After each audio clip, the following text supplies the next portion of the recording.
Where is Sebastian? Welcome. We're going to talk about it. Where are you at, everybody?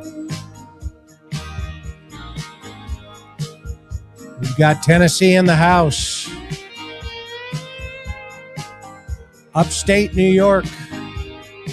Let's bring Sebastian home. Seth will be here tonight. In a moment, we're going to bring him in.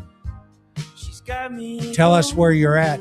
Oregon, Florida, Wisconsin, Sweden, Texas, South Michigan, North Carolina, Florida. The mob crew is in the house. Great to see you guys. Great YouTube channel. Get over there and subscribe. Arkansas, Wales, Philly, Whidbey Island. Great place by Deception's Pass. Love that part of the country. The UK, across the pond. Thank you so much for being here with us. So grateful. Arkansas is in the house. Scotland, my people.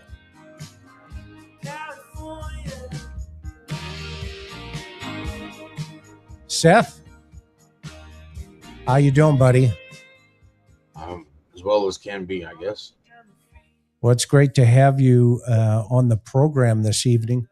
And how have you been holding up? Just trying not to fall apart. Yeah. So tell everybody about your YouTube channel, and we're going to get into, where things stand in the nitty gritty tonight. I'm so grateful that you've carved out the time to trust me and trust our audience with your story here. I appreciate everything you do to help bring enlightenment for my innocent child, Sebastian Wayne.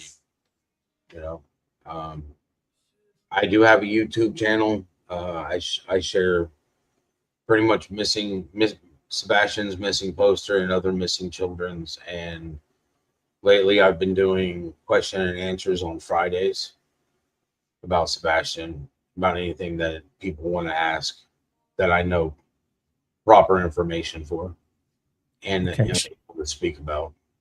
So keep me on the right track tonight as we go through Sebastian's case here. Sebastian Wayne Rogers, then 15, vanished overnight, February 25th through the 26th, 2024, from his mother's Katie Proudfoot's home, who's Seth's ex-wife. And in that home, living there as well, was his stepfather named Chris Proudfoot. And they lived in Henderson, Sumner County, Tennessee, where do they still currently reside there? Believe so, sir. Okay. He was last confirmed to have been seen on the evening of the 25th after a, quote, normal day, according to his mother, shopping, bowling, video games. They had dinner, etc. And then the mother heard a loud bang come from his room around 10 p.m. She asked if everything was fine. Sebastian responded he was. And on the morning of the 26th, when she allegedly woke up after a nap, walked in to his bedroom, and Seth's 15-year-old son vanished out of the home. And at that time, he was 15. Today, he would be 17. He's missing approximately 2.5 years now. And here's the kicker, everybody, that we're going to talk about tonight. 15-year-olds don't vanish. They do not vanish. And in this case, the key details are that he left his shoes behind, his cell phone, money, extra clothes, and of course, most importantly, food and medications that he needs to sustain his lifestyle and his condition of being on the autistic scale. His phone and cash remained on the dining room table when authorities arrived looking for him. There was potentially, though, one alleged missing item, and that was a small yellow flashlight. There was no signs of forced entry that have ever been reported publicly. Security cameras in the home reportedly were not working that night, and that's kind of weird because his mom actually works for a security company. His profile, Sebastian's profile. He is 5'5" at the time. He was 110 pounds to 120. Blonde hair, blonde and brown hair, brown and hazel eyes. He was last reportedly wearing a black sweatshirt and pants, black squared frame glasses, and he was born December 7th, 2008. He has been diagnosed having autistic spectrum disorder. He's high functioning, which may affect communication and responses to stress. That is severely combined with a type of ADHD, which is called 6q27 chromosome deletion syndrome. This is a rare genetic condition linked to intellectual disabilities and developmental delays. Law enforcement has noted that these conditions may impair his ability to return home safely without some type of assistance. That, my friends, is our young man, Sebastian. With us tonight is his biological father, Seth. And Seth has been searching for his son diligently for approximately the full length of those 2.5 years. Unfortunately, his stepfather, nor his biological mother, has put in that amount of time. As a result of that, the current case status remains active. However, per the authorities, they are not working active tips currently that anybody is aware of. And how do we know that? Well, number one, there's a lawsuit that's been filed. And in that lawsuit, Seth, who's the biological father of Sebastian, has not been speaking with the authorities because they haven't spoken to him. They haven't called him. They haven't updated him.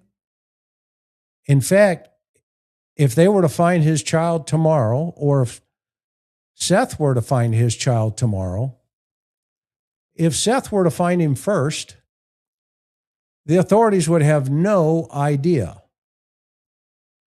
unless he called them. Ladies and gentlemen, friends of this channel, we have a problem. And you guys know how I am on this channel. I am a straight shooter. I don't beat around the bush. When law enforcement does it right, I'm the first one to tell you they did it right. However, sometimes we get it wrong. And I want to find out tonight if this is one of those times where things are going wrong. So, Seth, thank you so much for being here tonight. And it's been nearly 2.5 years, bud. Can you walk us through 900 days?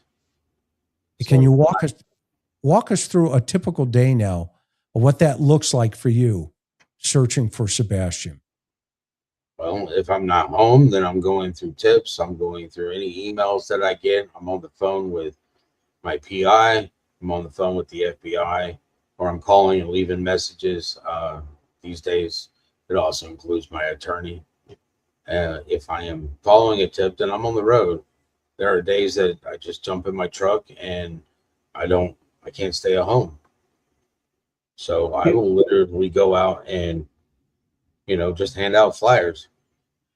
You have a private investigator, you said. Yes, sir.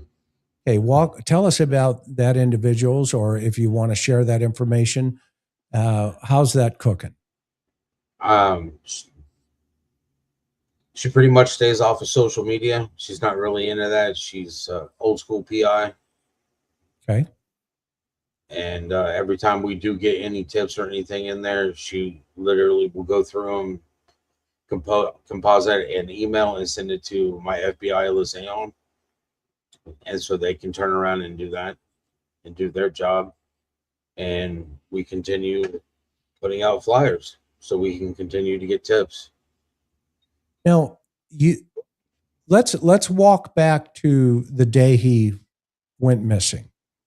Let's talk about what you were doing and when you got the call, how this entire situation unfolded for the audience that may not be familiar with your son's case.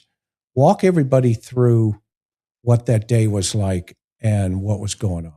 I worked a 12-hour shift, got off at 7 o'clock in the morning, got to my truck about 7:20, found a text message from the stepfather saying 911. I called, he informed me that Sebastian was missing. Okay, and left from there and immediately headed to their house. So you were notified by Sebastian's stepdad? Correct. And where were you working at the time? I was at,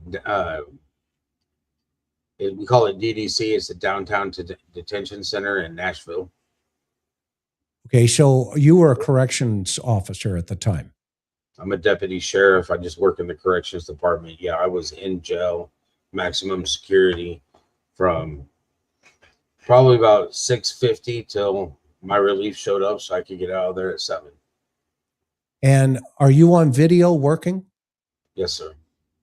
So you're at work, and what time did you go to work that day? I was probably in the garage around 6 o'clock. I live in Clarksville and I work in Nashville, and traffic on 24, you got to plan on that. So normally I'm leaving my house at, 4:30, 5 o'clock at the latest, so that I can make it there in case there's any accidents or traffic. Okay. So simultaneously while you're going into work, it's been reported that your son is with your ex-wife, correct? With his mother, yes. With his mother. Okay. And they're out to dinner and just doing things while you're headed into the jail downtown. I'm going to work. Yeah. It's, I don't have Sebastian on that weekend, and on our schedule was I have Sebastian every other weekend.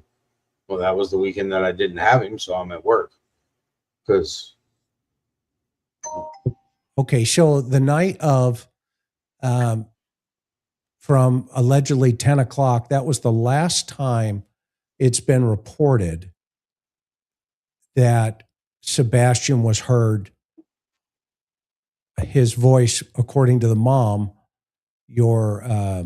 his mother, there was a bang in his room. Walk us through that circumstance.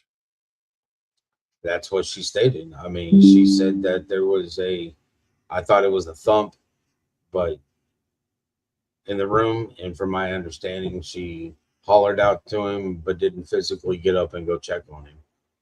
Okay. And did he respond to mom? That's what she said. She has stated that he responded. Okay. And at 10 p.m., where were you? I was at work. At work. And the authorities have that video of you at work. I'm pretty sure they do. All right. You would hope they did, right? I would hope they did their due diligence and followed procedure. Okay. And so you're at work. Sebastian's with his biological mother. Where's the stepdad? Do you know? Nope. From my understanding, from what I've been told, he was in Mississippi. In Mississippi. At the trailer park. At a trailer park in Mississippi. What was he doing over there? Supposedly he was working at the St. Jude's Hospital in Memphis. Okay. What does he do? He's a heavy crane operator. Crane operator of some sort. So he's in Mississippi, allegedly. You're in the jail working on video. Mom's home with your son.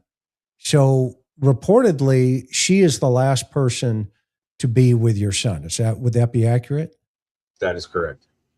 Okay. So she's the last one at the house.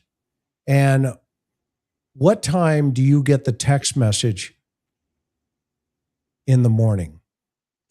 The message was sent to my phone at like 6:20, but I didn't get it till an hour later when I got off of work. Okay, so about 07:20 in the morning. Yeah, we're not allowed to have cell phones in the jail. I mean, that makes sense. That's a felony. Well, yeah. Okay. I work there. I don't want to stay there. Yeah, no worries, no worries. So you see the text at 07:20 that came in about 6:20 in the morning. And it comes in from the stepfather. Correct. And where was he when he sent that text? I figure he was in Mississippi. Okay. And how was he notified that Sebastian was missing? Sebastian's mom. So she calls him, and then he texts you. And you go over to the house. Tell us about your visiting agreements and all of the stuff that when you guys had separated and who gets Sebastian and what day, what times, and, shared custody. It was pretty much joint physical, joint legal custody. We had come that Sebastian would stay with her because at this point in time I was homeless living in my car in California, and that I would have him every other weekend. And as I've got a place to live, we just kept it like that. If you wanted to, we weren't that far apart. I mean, it was like maybe 2 miles. So if Sebastian wanted to come over and use the pool, I don't have a problem coming to get him. It was supposed to be for both of, for Sebastian's benefit. Then we moved here, and they moved here 4 months after they moved here. I arrived here in Tennessee and started renting where I currently live. And COVID was going on. So if there was an issue at their house, I would get a phone call.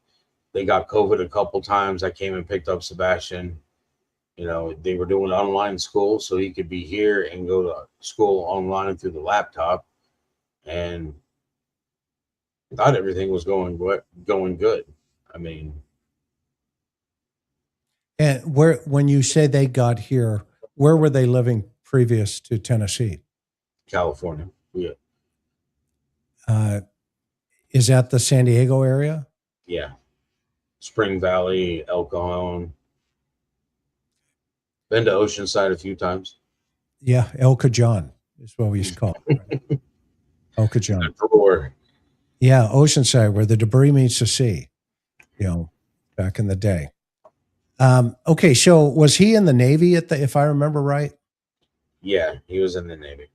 And did he, when did he get out of the Navy? And was Sebastian living with them at the time? I do not know. I don't know when he got out of the Navy. Okay. I don't know anything about really his past at all. Okay. All right. So you get over there at about what time do you arrive at the house? About 8:20. Took me about an hour to get from DDC to their house. So about 08:20 in the morning, you're on the scene. And what do you see? What's going on? I see a lot of police officers walking around, and I see people pulling drones out of the back of their truck and replacing batteries. And there's dog people there. Okay. And who contacts you or who do you contact first? I just walk in the house. So you just walked into the home. Mm-hmm. All right. And who was in the home? There was some law enforcement, and Katie was there, and then there was other individuals there. Okay. Then what happened?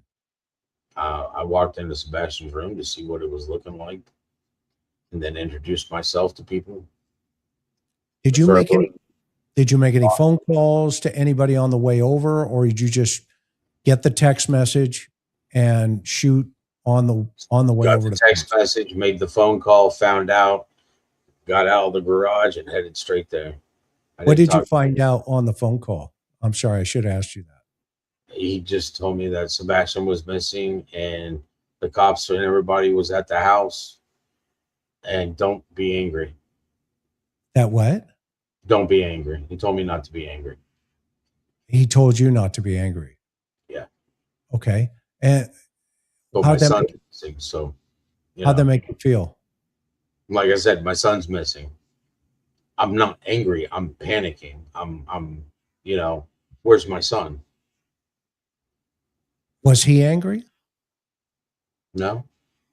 What was your gut? He was just reading some information to me. There was no emotion when he talked. So you get a phone call, or you make a phone call back after you get the text message. Where was he at that time? From my understanding, he was at St. Jude's Hospital in Memphis. In Memphis. Mm-hmm. Still. And Memphis to Nashville is what, 3 hours? I have no idea, because I never really going there wasn't, times that I've been there is after Sebastian missing. And from what he has stated, it's 3 hours and 37 minutes, doorstep to doorstep, which whatever. You could never, traffic is always horrible. So you can never judge distance time-wise by traffic because of traffic. Okay. So you're there now at about 08:20. You go into the house. Do you talk to Katie, or do you just go right into his bedroom? I walk in. Katie, as soon as I came around the corner, Katie saw me, and she shoved her phone in my face with a picture of Sebastian, I guess at BJ's. And she was like, we were having a good day. See, he was happy.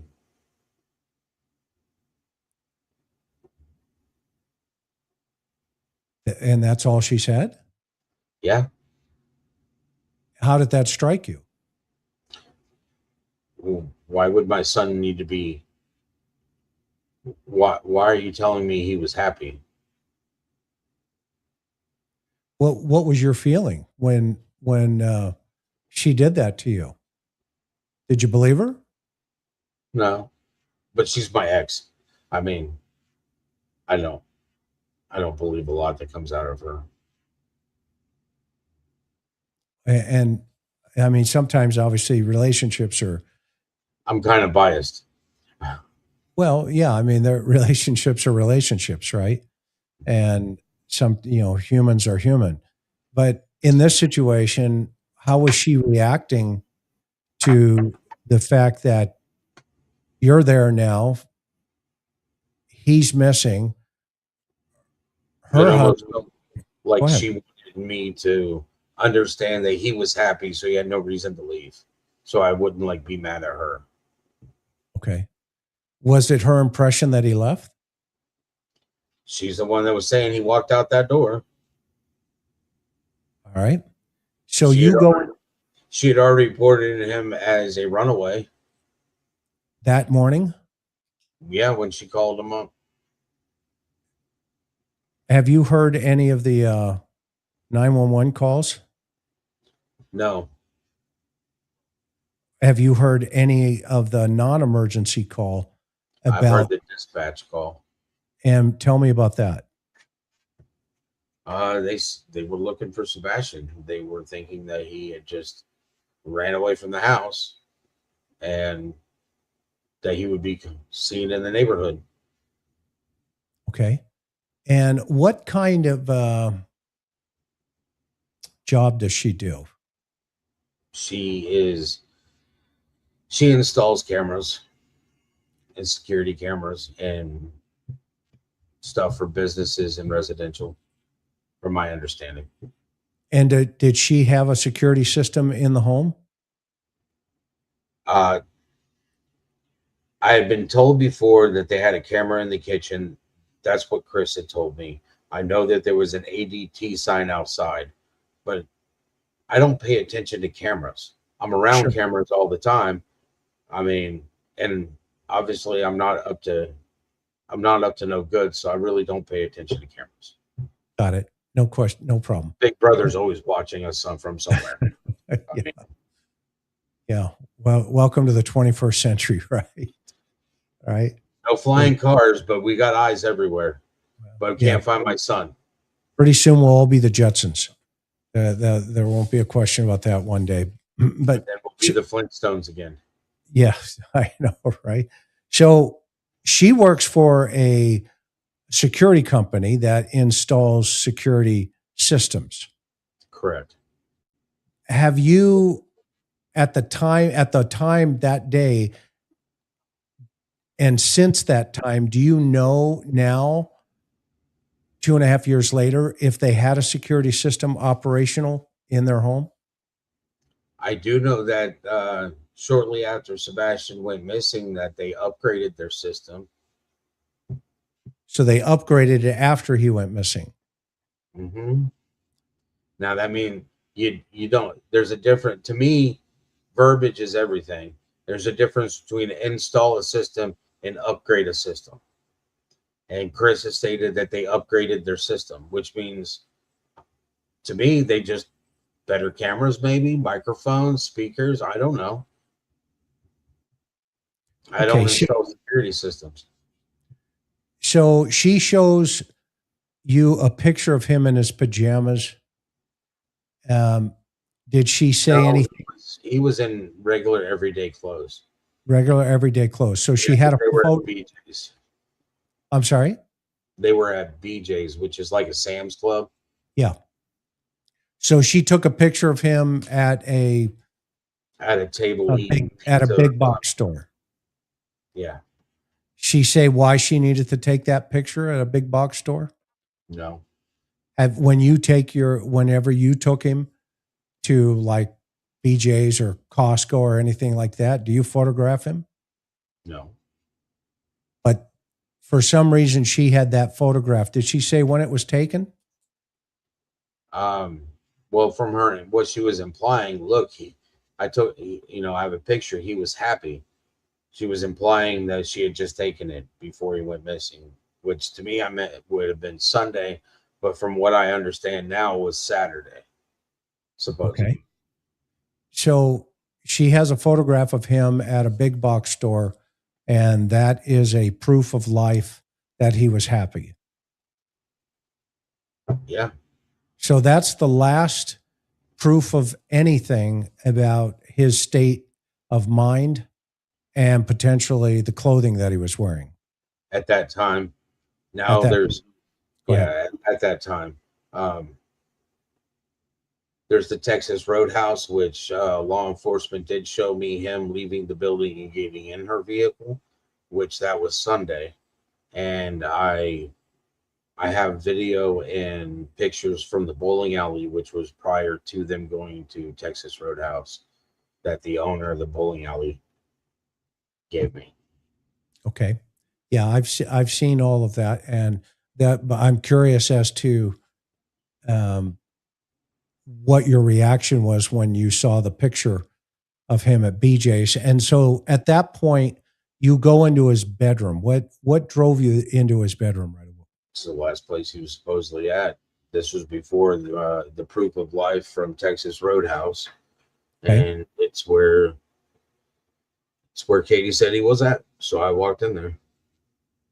All right. And what did you see? The room was messed up, but what kind of caught me off guard was, the phone's plugged in the kitchen. The PlayStation 4 is sitting on the dresser, but there's no TV for him to use it, and his switch is plugged in at the wall.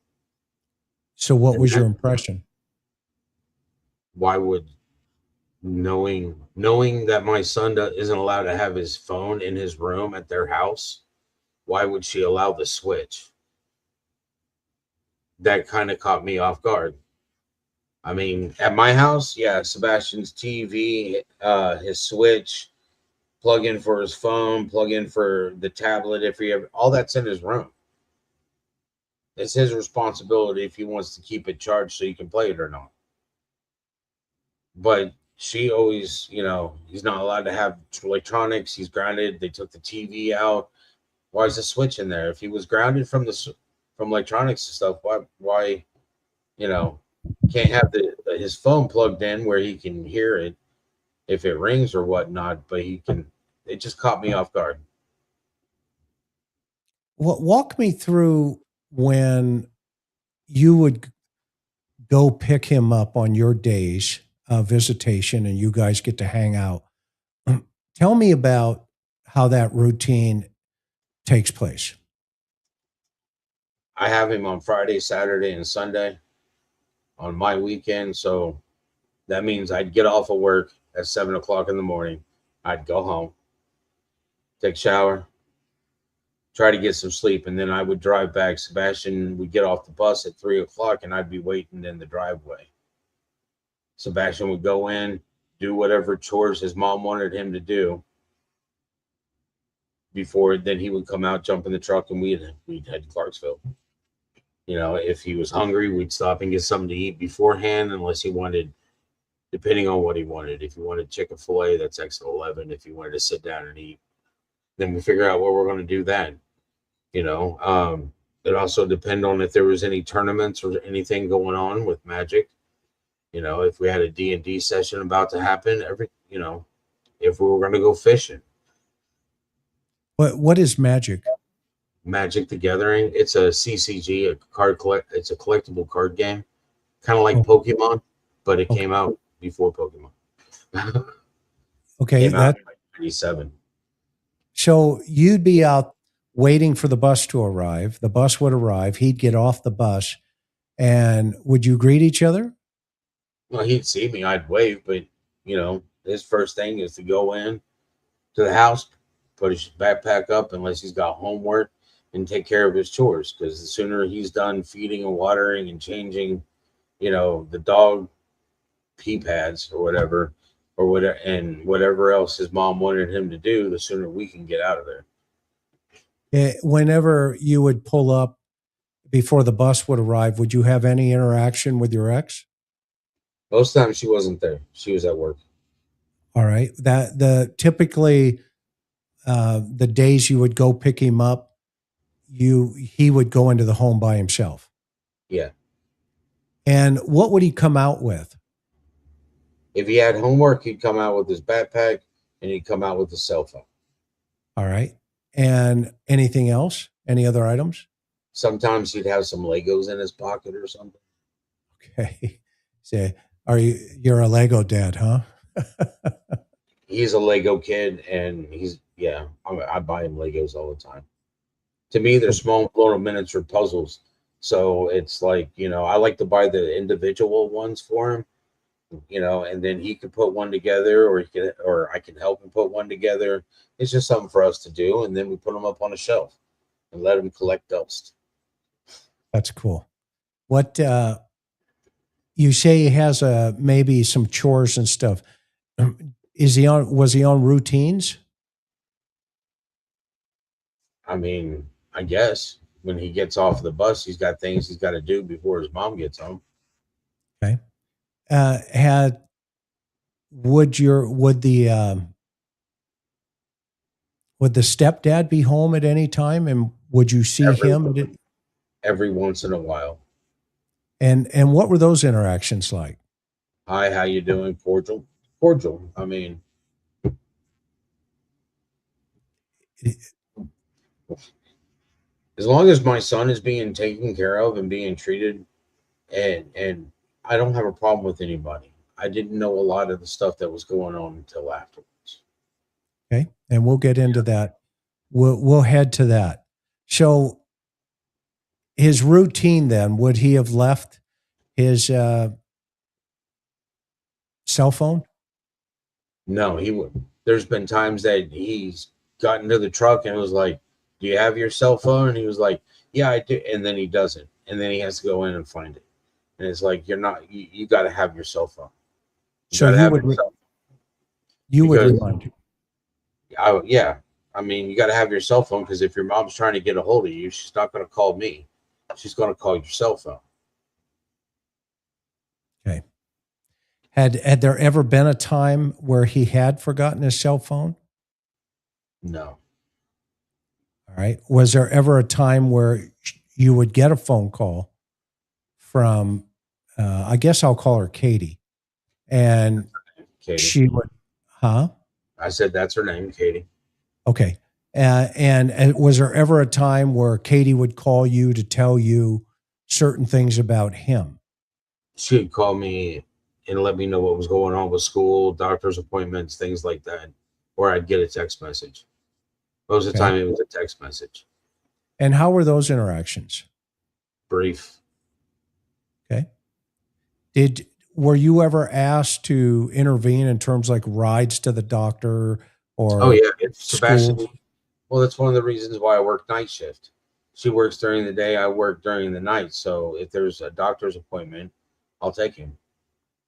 All right. Yeah. Now walk me through the type of does he need medications?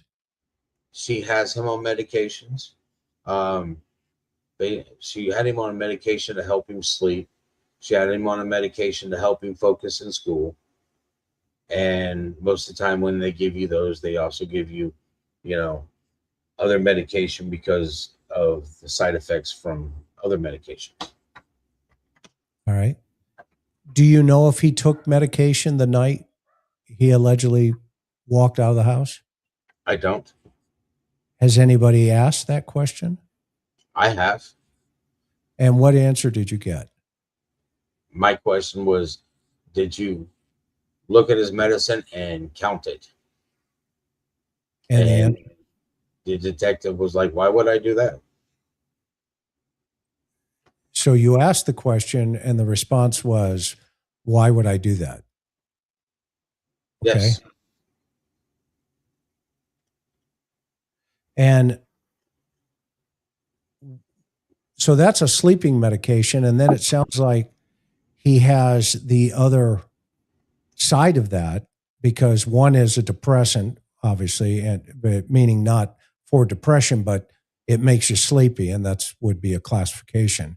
And he's got one, he's got one to help him sleep at night, and the other one is so he can focus while he's at school. Right. So that would be a stimulant of some sort. So they called that the synergistic effect. One pulls you up, one pulls you down. You know, it's, yeah. And any person with ADHD or autism functioning wise, we know what that is. I remember as a kid being on one and then the other one. Okay. Have the authorities checked the with the pharmacies to see if any of those medications have been filled since he's been missing? Do not know. I do know that I used his insurance information and contacted them to see if anything had been processed, and that was no. Nothing's been processed under his name and insurance. So if he's getting any of his medications wherever he's at, it's either going to be facility issued or somebody's paying for it without using insurance, or he's not on it. So when you say facility issue, we'll get to that in a bit here, because there's a possibility, you believe, that if he is alive, he could be in a medical facility of some sort. I believe he's alive. I just got to find out where he's at. It could be in a facility. It could be in a boys' home. It could be walking on the streets, not knowing, what's going on, just lost. So in one of your thought processes then, and keep me straight here, is that if he voluntarily walked out of that house, somehow, some way, an authority of sort put him into a facility. I mean, state agency didn't bother to call me, dude. I mean, okay. Literally. So anything's possible.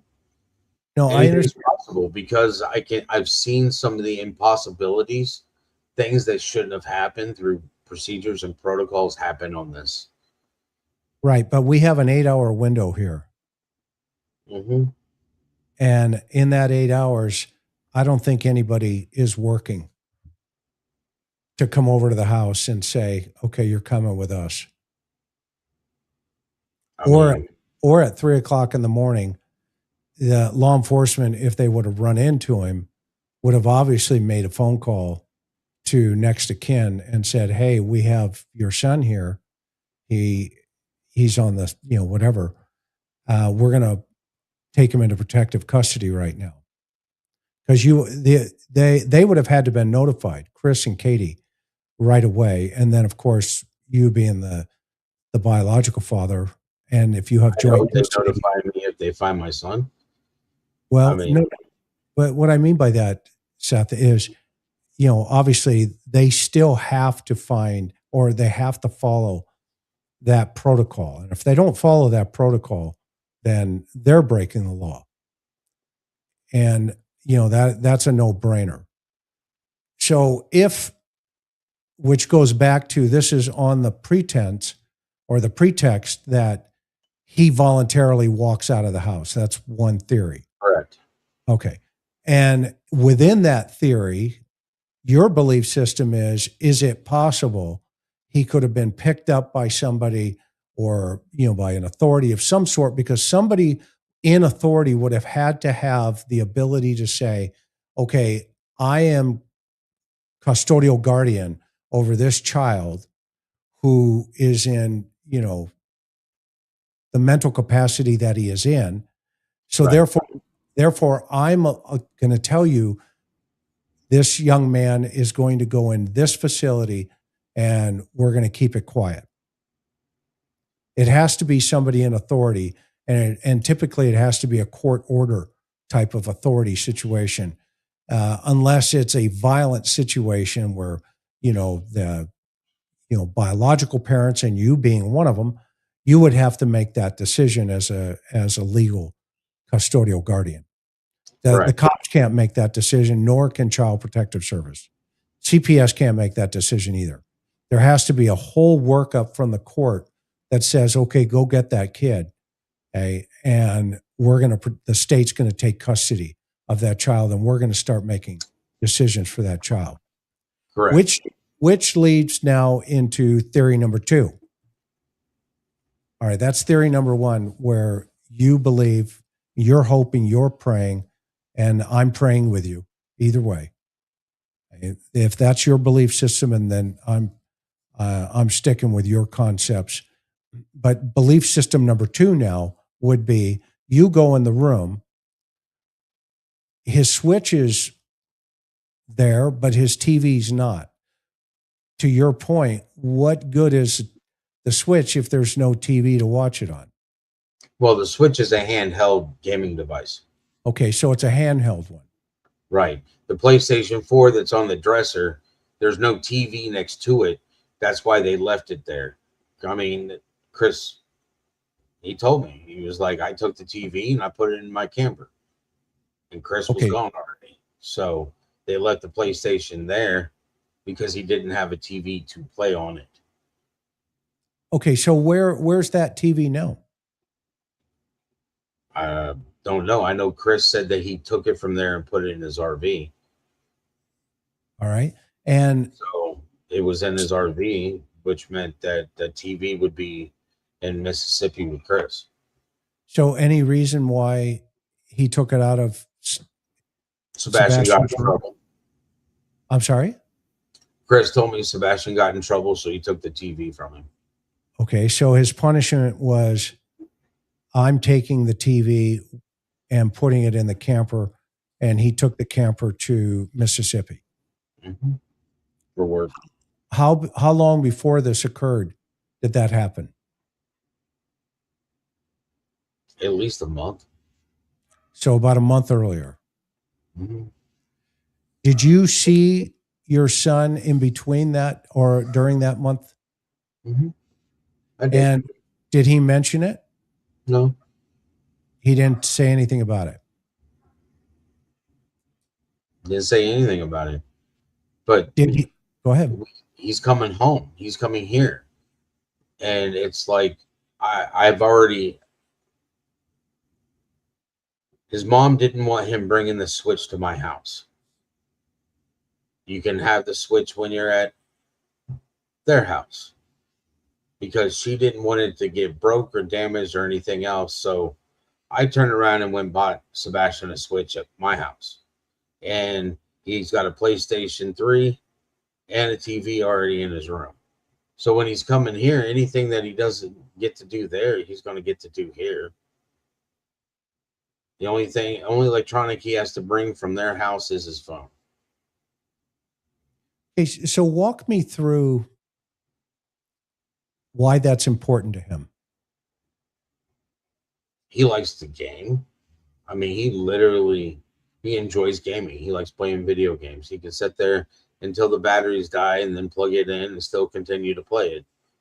If it wasn't for sleep, and school, he likes playing video games and watching movies. When he's here at the house, he would literally be in the living room sometimes, curled up in the recliner, playing on a Switch and watching, Netflix. Normally some Batman animation or Spider-Man, he's watching cartoons and playing video games. He strikes me as a very sweet, innocent young man. Am I off base there? No. And it looks like he has a very soft heart towards animals. He loves animals. Walk us through that. Tell us a little bit about Sebastian and his love of animals. When we lived in California, we had a bearded dragon by the name of Goose. That's like a iguana, right? Smaller version, but yeah. Okay. Yeah, it's a lizard, but it's a bearded dragon. And we would literally sit there after we rescued it. It had calcium deficiencies and stuff like that. So we got it in a new cage. We sat there and we're feeding it crickets. We have to, mix everything together. I mean, we rescued it and it was about yay long. And I would say 6 months later, it was from my arm to about here, from my finger to here. I mean, it got big. But it would sit there literally on his shoulder or my shoulder while we're on the couch watching TV or playing video games. I mean, I let Goose run around the house during the day. And he would climb up on the couch and watch TV if nobody was watching it. You know, Sebastian has always loved animals. He loves cats. He likes dogs. He got bit in the face by a dog, 7 stitches, and still not scared of him. Like literally got out of the emergency room and went back in and wanted to go right back for the dog to give the dog a hug because he already forgave the dog. Tell me about these puppies here. Those are Morkies. I believe they are Katie's. Those are the dogs that were living there when Sebastian went missing. Okay. And what about the, looks like a snake? The python, that was that I believe if I remember correctly, I think that's his snake that was Brownie that he was raising. Okay. And where were these photographs taken? Do you know? Well, the top, if you go scroll all the way to the top, I can tell you. That one's from school, the top one. The second one is in Chris and Katie's house. That's them in the living room in front of the grandfather clock. That one right there was taken in their kitchen. That one right there, I'd say, was taken in Katie's vehicle. That one right there was taken in their house. And that one right there was taken when he needed a new pair of glasses. And Katie was sending me pictures because he wanted my opinion on the glasses. What was your opinion? They made it that they're bigger than his face. But if he likes them, then he can wear them. I mean, that's a cute kid right there, man. Good for you. Good for you. So you're at the house, you're in the bedroom. Things are they clicking for you, or are you getting any feelings either way? I don't like the situation. I don't like it. I didn't like what I saw. I mean, the fact is, I walked in and nobody was on the same page. I shouldn't have been able to actually come even into the front yard without somebody stopping to ask my identification first. And I stopped and talked to the dog people first. And they didn't even ask me who I was. I walked up, I was like, hey, you know, are your dogs tracking dogs? Are they going off of scent? You know, what is your dog's purpose? I was picking up information. So you pulled up and the authorities are there at that time. Yeah, they're everywhere in the house.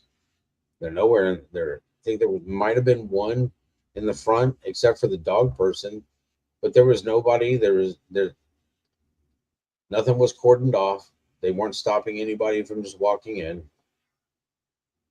Neighbors and stuff were coming in and out, bringing food. When you say bringing food, what do you mean? Their neighbors were cooking food because Sebastian was missing, and they didn't hear. You know, you don't need to be cooking anything. We brought you something.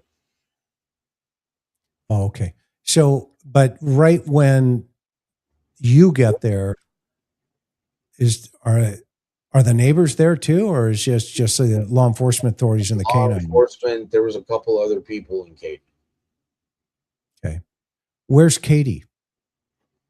Katie was when I saw Katie, she was standing next to the wall showing me her picture. And then afterwards, she went and sat down on the couch. She pretty much stayed on the couch, or she was sitting in the dining room table.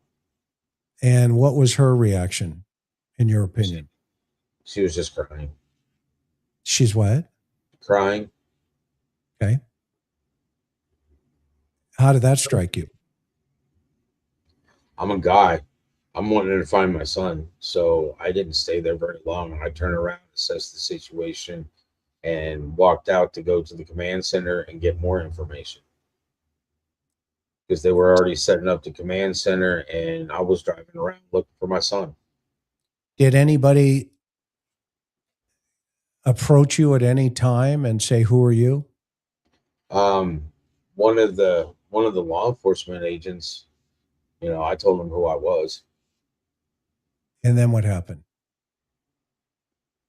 They advised us to stay at the house, and I pretty much told them where they could. My son's missing. I'm going to go look for my son. Where were you going to go? Drive around. They told, when I told them I was going to go look for my son, they were, if you're not going to listen to us, then if you're going to drive around, stay in your vehicle, stay on the roads, and don't go walking through the woods. Well, I don't know the area, so I'm not going to go walking through the woods unless I got people with me.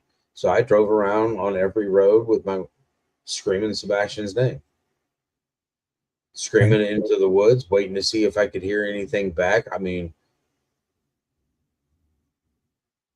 driving every 20 or 30 feet and then stopping and, seeing if I hear anybody, scream and hollering for Sebastian. Did you take anybody with you? I don't have anybody to take with me. Okay. I mean, my son is the person that rides with me in my truck. Sure. Did Katie want to go? No. Did you ask? No. Okay. And how long do you think you drove around? I was on and off again, driving around, then going back to the house to see if there was any information. So I would drive around for an hour, hour and a half, and then I would drive back to the house to see if there was anything, any new information, and then I'd go to the command center and find out if there was any more information. And that's pretty much what I did for 8 days. Okay. And during that, I would leave Hendersonville at like 11 o'clock at night, drive home to Clarksville, get up at 3, and drive back down. With missing children, you have a 3-hour window. Statistically. Right. And so you're already behind the 8 ball by about 5 hours. At the bare minimum. Right. At the bare minimum. Providing, historically, the story is, partially true. Providing accurate information, yes. Right. And so you're looking now, and you come back, and I just want to stay on the first day. I don't want to get into any of the other stuff yet. I came back to the house probably 3 or 4 times. Right. And what was the vibe going on there within you, within the authority, from what you could tell from the authorities, and within Katie? As the day proceeded, I mean, everybody pretty much, all the law enforcement people pretty much emptied out of the house. There was one guy sitting at the dining room table. Katie was pretty much on the couch, rocking back and forth, crying. And then, I mean, because I left there at, I want to say, I left there at like 1:30, 2 o'clock was when law enforcement asked me to drive home, and they wanted to follow me to my house here in Clarksville. And they wanted to know the route that I would take to get home. So I told them we just really kind of depends on traffic and Google, and if we have anything planned. I would either take 24 if traffic, or I'd go down 41 and take 41 and come out on exit 1 in Clarksville through Kentucky, and there's multiple different back roads through there too. And I told them those, and I was like, these are the routes we take. And right now it's 24. So, I'm going to take 24 to get to the house. And I took that route, jumped on 24, went down Long Hollow Pike, and then went down, I can't remember the name of this road today for some reason, until I got all the way down to make a right and take it to 24 and miss all the downtown traffic on the interstate, which is takes you to exit. I want to say Hope Road. I think, I'm not too sure. I'd have to look at a map, but from there I jump on the interstate and then head to Clarksville. And they followed me. We got here. They came in. They went through my house. How many guys? 2. Were they sheriffs, FBI, TBI? Sheriffs. All right. And then what happened? They went through the house, and then by then I'd already called people, and they'd already and had my neighbors actually looking to see if Sebastian had came through, or if they'd seen him, and they put a note on the door that for Sebastian, if you show up, call your dad now. I asked my neighbors if they saw Sebastian, just to call 911. Okay. And what did the authorities ask you? Pretty much they asked me where I was at work, and then they asked me, they asked me if they could look through my house. I was like, yeah, go ahead. House, closet, garage, wherever you need to look. I don't care. And after they did that, they left. Did they ask you for your phone? No. At any time? At any time had they asked you for your phone? No, they didn't do that till the next day. Okay, so the following day, you gave your phone. Yeah. They asked me if I gave it to them. Did they download it? Yeah, they had it for over 12 hours and downloaded everything off my phone. Okay. And that'd probably be a Celebrite download, right? A what? Would it be? It would probably be a Celebrite download. That's the software that they use. From my understanding, they use somebody. The tags on the stuff that I got back stated they used Vanderbilt University to download everything. So whatever program they used, I do know that they burnt the image into my screen on my phone and blew up my battery. Yeah, they have Vanderbilt has a UFED up there. So everything gets downloaded from your phone. How about Katie's and Chris's? Yeah, they took Katie's and Chris's the next day as well. So everybody's phone got collected. Correct. Here's the big one. What about Sebastian's? They took Sebastian's phone as well. So his is downloaded as well. Well, they have his phone. Right. They still have it. Yes. Okay. It's as far as I know, they still have it. So it's sitting in evidence somewhere. Yes, sir. All right. So what do you do then that day that they came to your house? Everybody searched. The neighbors are aware. Then where do you go? Well, I'm here, so I start cleaning up after they did their, investigation or look through my house. And after that, I laid down, got some sleep, woke up, headed back down there. I was exhausted. Around what time was that? I went to sleep that night, and then when I woke up, it was like 2:00 in the morning. Okay. So about 2 a.m, and you head back towards the house, Katie's house? Yeah, I head towards Hendersonville. So by that time, have you communicated with your job? What's going on? Yeah, I've already communicated with my job. I communicated with my job when I got to my house. I turned around and contacted my sergeant and my captain, and then I contacted human resources as well. So everybody in the chain of command is aware that your son's missing, and correct. The sheriff's department knows by this time, I'm assuming, and keep me on the straight track, that you have notified your chain of command because you're, law enforcement, and everybody's good to go. Yeah. Would that be an accurate assessment? In fact, I believe the next day, I believe that my boss was actually on TV doing an interview with somebody, telling them that, yeah, I work for the sheriff, that I'm one of his officers and everything else. And that they have you on video in the jail around the time your son goes missing? I don't know. I mean, I don't know what they were told because they never have actually told me what they told Sumner County. Okay. But I did have my attorney contact Davison for my timesheets and anything that they could use to make sure that I was there, to prove that I was at work and never left. So your department basically is your alibi. Would that be Yeah, I accurate? was that and probably 50 so cameras.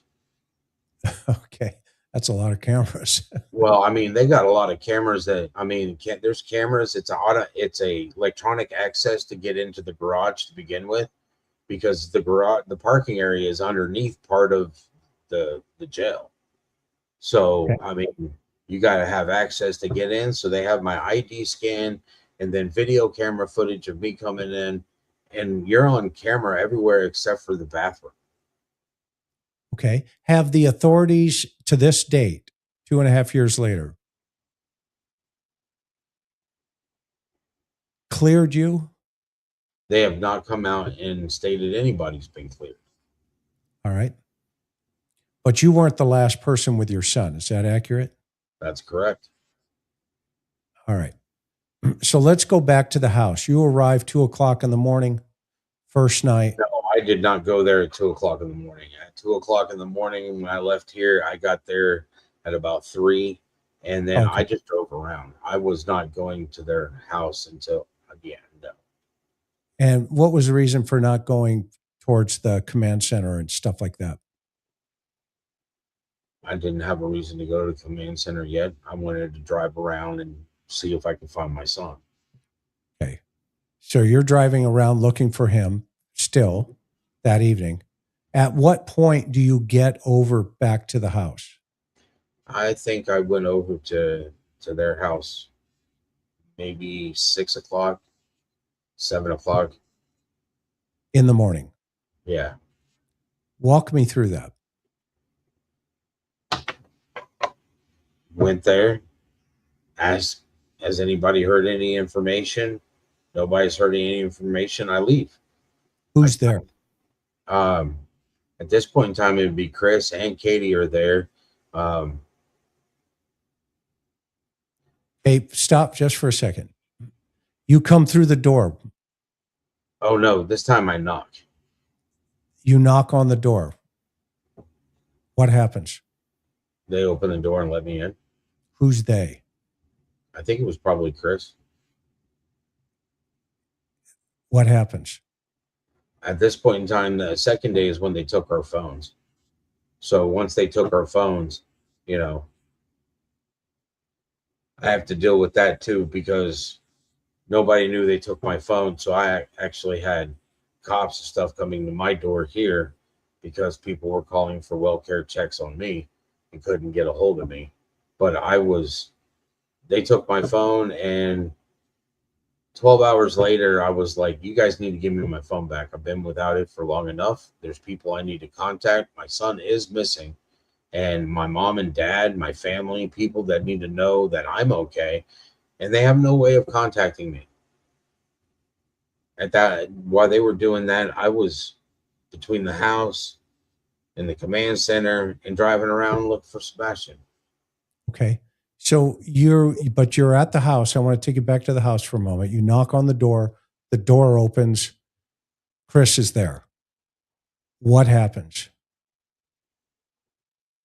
Not much. I mean, are you talking about That's the first time you see him, right?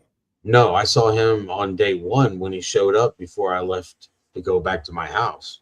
Okay, I didn't know that. So let's back up. Oh, yes. Okay, let's go back to the day before. When Chris got there. What time did he get there? I want to say that he got there right before I left, and I want to say that we left at like 1:30, so he was there by the time we left. Okay, so what's an approximate time? Because I want to make sure that I'm getting a timeline correct here. I'd say about 1:30. About 30. Okay, 1:30 in the afternoon? Yes, sir. All right, so about 1:30 in the afternoon, he shows up. What was he driving, if you remember?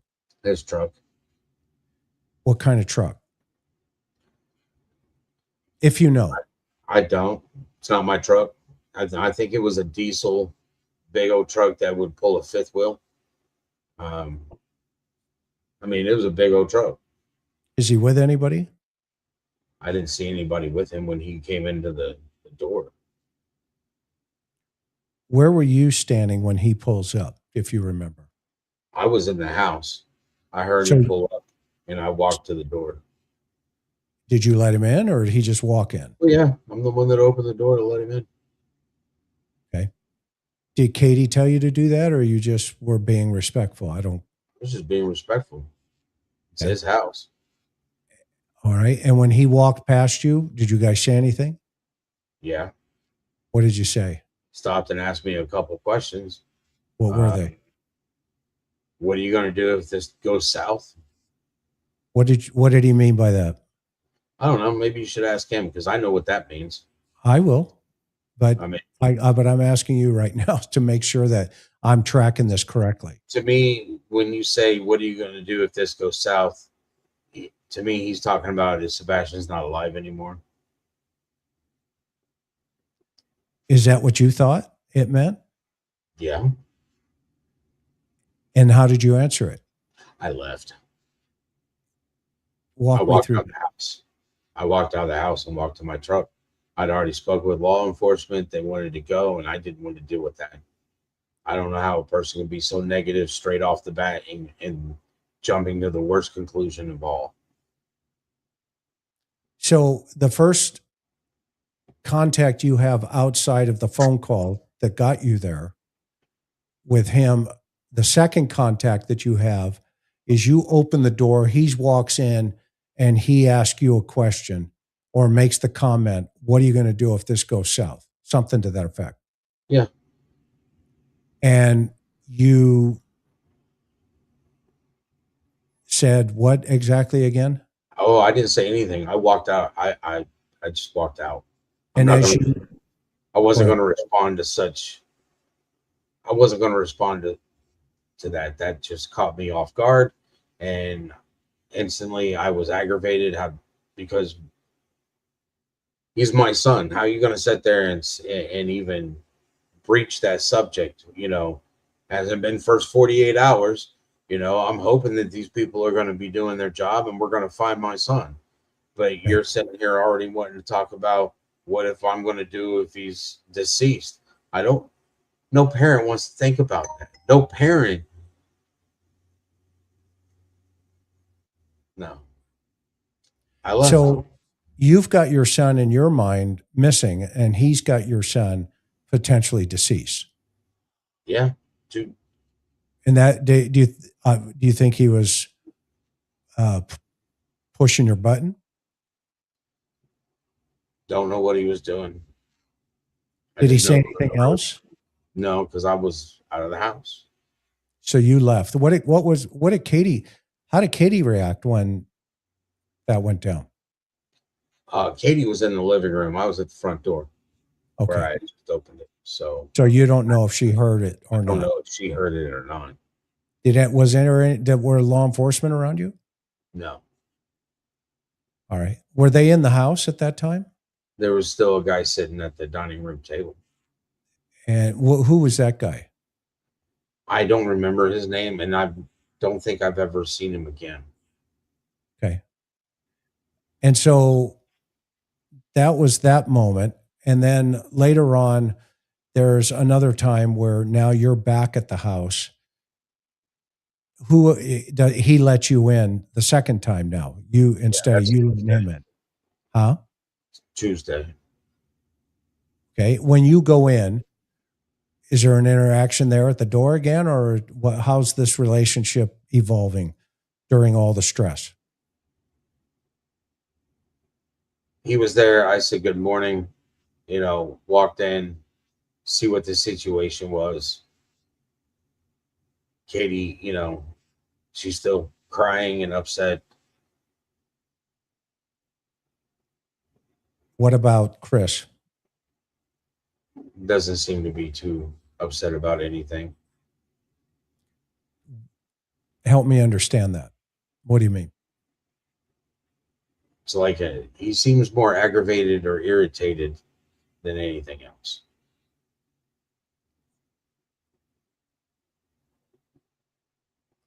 Like by what gave you that indication? Meaning, help me understand. Is it his behavior? Is it his Body language, behavior, body? facial expressions. Okay, You know, like just what was his his face when he speaks. what tipped you off to that internally to where you make that assessment? What were you looking at? I was looking at everything. I mean, it's just previously 12 years of being a security officer in the public, not and you're not law enforcement. Okay, you're pretty much your own person. You got to be able to watch and see things that might lead to a situation. So you watch how people shift their feet. You watch how people are, are their hands going in their pockets? Are they sitting there fiddling with their hand? Do they always have something in their hand right now? You know, when they're speaking, are their eyes creasing? I mean, are their eyebrows going up? Is their lip twitching? Are they? You read the body language when somebody talks, so that if you're talking to somebody and they're aggravated and they're 3 feet away from you, gun is not going to help you. It's going to be hand to hand at this point in time, because that's close combat, and it's just, you have to watch that sort of stuff. So I spent most of the time when I was there until Wednesday, because I was only there until Wednesday after the big blow up, and I was just watching people's body language. Nobody really wanted to talk to me. I really didn't want to talk to them because I was already uneasy. I'm uneasy in their house to begin with because it's their house. I don't really want to be in their house. I have nothing to do with these two. The only reason I'm here is for my son. When she asked for a divorce, I said, okay. Only thing I care about is my son. Fought tooth and nail to make sure I could have joint legal, and now he's missing. And the last people around him, the last person around him is in this house. I'm going to watch them. And, she was sitting on the counter, on the couch, rocking back and forth with a blanket around her. I mean, that was the second day and the third day. I'm sitting here going, what can we do? Can we get flyers out? Law enforcement already told us not to be doing any interviews, to let them handle the interviews while, they're doing this. So I've already gotten direction from the governing law enforcement. I'm not going to tell you can't, I'm not going to tell you that I'm not allowed to go search for my son, but you're giving me a direct order of not speaking to the press. Well, that's great, because that's normal. That's normal for my profession. We don't talk. You want to talk, you contact, HR, speak to the media part. Even when you're doing security, you don't talk to media. Cameras are a bad thing. So, what's the tension in the room? I felt like an outsider, and it felt pretty tense. But that's me, because I'm uncomfortable in the house. I'm uncomfortable, which means I'm probably giving off the air of being uncomfortable. When I'm sitting at the edge of the couch, just watching people, or I'm sitting at the dining room table, I'm watching everybody. I'm listening to see what information is coming in. And then I'm gone. And I go to the command center, and I'm looking at their maps where they've been searching, so I know where I need to go search, which is anywhere that they have it. What's your assessment of how Chris and Katie are reacting?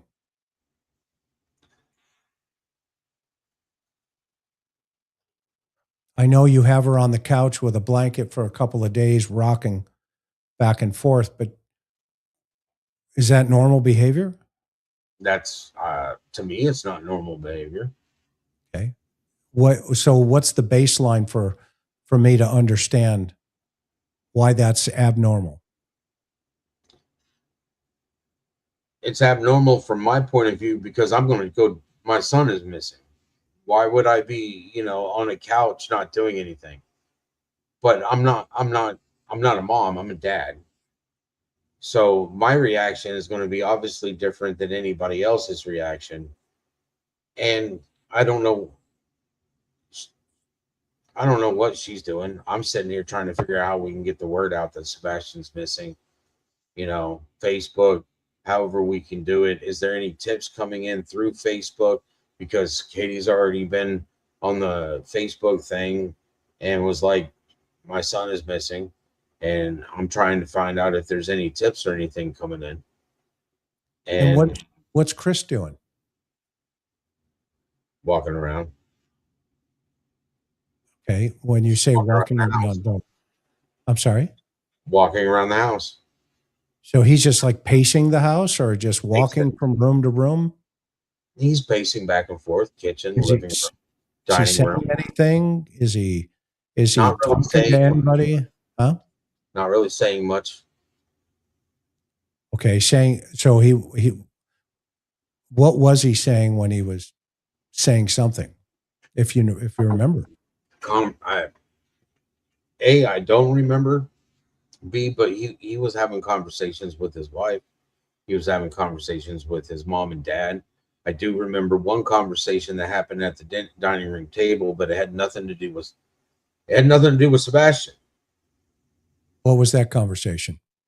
About their next vacation and what jewelry what jewelry his mom was telling him that she wanted. I thought it was pretty, again, it's not a conversation you would have around a father and a mother that's child is missing.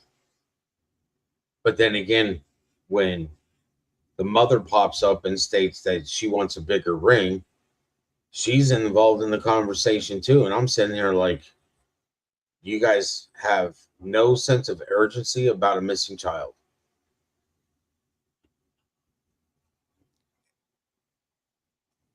And Katie's overhearing this conversation as well, because you're only getting half of the conversation, or is the mother and father? No, Katie's involved in that conversation.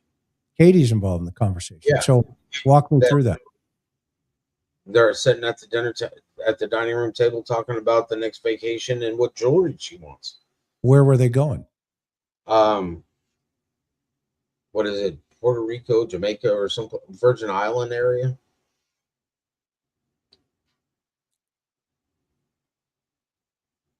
Like, I've never been there. I'm glad that you all can go down there and buy jewelry and stuff. But I'd like to know where my son is. So was that detective still at the table? No. Where did he go? He's already left for the day. So you're there and you're overhearing a conversation about planning for a vacation potentially down in the Caribbean. Yeah. And the conversation shifts towards purchasing of jewelry of some sort. Yeah. Was this on the phone or was the mother and father there by this time? Mother and stepfather were there too. They were present. Yeah, they were all sitting at the dining room table. So you're odd man out. I am definitely odd man out. Not interested in going to the Caribbean. I'm interested in finding my son and why he's missing. And these people are sitting here having a conversation about their next vacation and what jewelry they're going to go buy. I'm definitely the odd man out. What else was happening? That was pretty much it. After that, when that happened, I got up and walked out of the house. I'm angry. I mean, I am beyond belief angry, and I'm not an idiot. If I'm in a situation where I know that I'm angry, I'm going to walk away, because getting angry is not going to be worth the consequences of it. So at any time, does the mother of Chris say, Seth, how are you doing? No. How about the father? No. Do they ask you, Seth, do you know what happened to Sebastian? Is there any conversation with you They said about? hi. I They mean, said they said hi because I was outside. I was outside when they showed up. so. They walked in or walked past you and said hi. Yeah, when they pulled Okay, in. and then I mean, at some I point, waved at them and said hi, and they said hi, and then they went inside. you went inside. Yeah, I was outside smoking a cigarette, and then Okay, I went inside. and when you got inside, everybody was at the dining room table. They weren't all sitting at the dining room table yet, but they were having a discussion, conversation I wasn't privy to because wasn't in there. But when I walked in, I sat down at the table and just started listening again to see what was going on. And what did you hear then? Well, I heard a person say that the reason somebody was aggravated is they didn't have their medication. They left it in Mississippi in the RV. And then that person turned around, and I'm told not to say names, by the way, by my attorney. My attorney Okay, is Linda, but that person contacted, you know, a doctor, pharmacist, and asked for a prescription for somebody else, and stated that they would come pick it up here in a few minutes. all right. So there's a conversation about somebody needing medication Mm-hmm. in Mississippi. No, that he left his medication in Mississippi, so So he some needed person left medication in Mississippi. and he needed his medication there because he was in Hendersonville. And what kind of medications do we know about these things? Do we know? Not really too sure, but I'm pretty sure that what medication that without you start to get angry and everything about. Okay. So it's basically for anger management. From my I mean, understanding, I don't know. I'm not a doctor, but from yeah. my understanding, it was testosterone. So I don't, you Okay. know, Go he's, figure. you know, Okay. So there's that conversation. What other conversations are taking place while you're present in the house? While you're thinking, where's my son? And you've already had the conversation with, well, if this thing goes south, I mean, how are you supposed to respond to that, you think?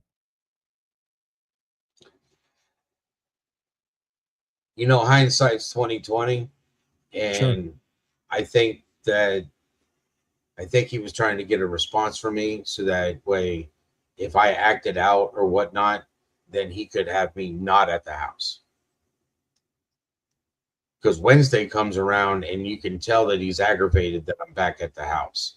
I mean, he's not even trying to hide it anymore. He's literally trying to pick a fight about anything that is said or whatnot. And he ends up picking the fight. Walk me through that. Um, there was a conversation that had taken place that about a GoFundMe, and law enforcement was like that, told them it'd be a bad look. And my sister called me and said, "Hey, I'm going to set you up a GoFundMe." And I was like, "Why?" And she was like, "Well, are you going to go back to work until Sebastian is found?" I was like, "I'm going to try to find my son, you know." And she was like, "Your bills and stuff are going to continue to go." And she turned around and I was like, "Under no circumstances do you sit there and state that it's for anything regarding Sebastian, because you're setting this up in my name to pay for my bills and stuff. So you need to make sure that it's, it states what it needs to state. Don't be, it's not a reward for Sebastian or anything else." Okay. And What? she set one up and it just set Christopher off. And then he said a few choice words about my sister. He said a few choice words about my mom. And I was like, "Well, I think I'm leaving now, because if you continue, I'm going to do something stupid." I'm glad you And I didn't do left. something stupid. I try not to do anything that's going to cause me to go live where I work, because then I definitely wouldn't be working there no more. My son means. So My what son, did he say, what did he say about your son or your sister and your mom? it was vulgar, and I prefer not to repeat it. Okay. I respect that. It's a family show as a whole. And on a scale of 1 to 10, 10 being the highest, where would you put it? It was uncalled for. So, 7, 8. And how And did of he? course, he also wanted to throw in there that if your sister has a problem with it, she can talk to my attorney. I'll sue her.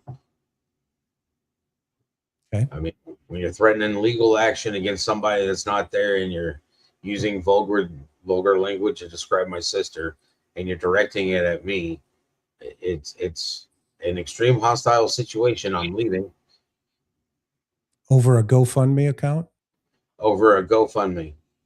That's okay, because that cost me, having to go to court too. So, So, I mean, that turned into a legal matter? when somebody tries to sue you a year later for the exact amount that the GoFundMe was, and it's all because I supposedly threatened Mr. Proudfoot, yeah, that happened here in Montgomery County. And what was the disposition of that? Went to court twice before the person, because it was a civil case, turned around, and that individual asked the judge if she could drop the case, and the judge was like, yes, you can. So the disposition of it never went any further than Then taking me away from what I was doing to try to find my son and pulling me into court. okay. And the disposition now is it's been dismissed. No, the person is still at it. Now they're asking for a federal protection order. Okay. On what grounds? I guess I cyber stalk her, and I've threatened Mr. Proudfoot. Okay. And so let's go back to you're in the house. This other conversation now goes off here on the GoFundMe. What happens then? I left the house. Went and got in my truck, and by then my mom and dad had showed up in their RV, and I went over to where they were staying. So your parents are on scene now. Yes. And how are they acting? My mom and dad, the first day that they got there, after they set up and found a place for the RV, they turned around and printed out flyers and went and hit the homeless camps.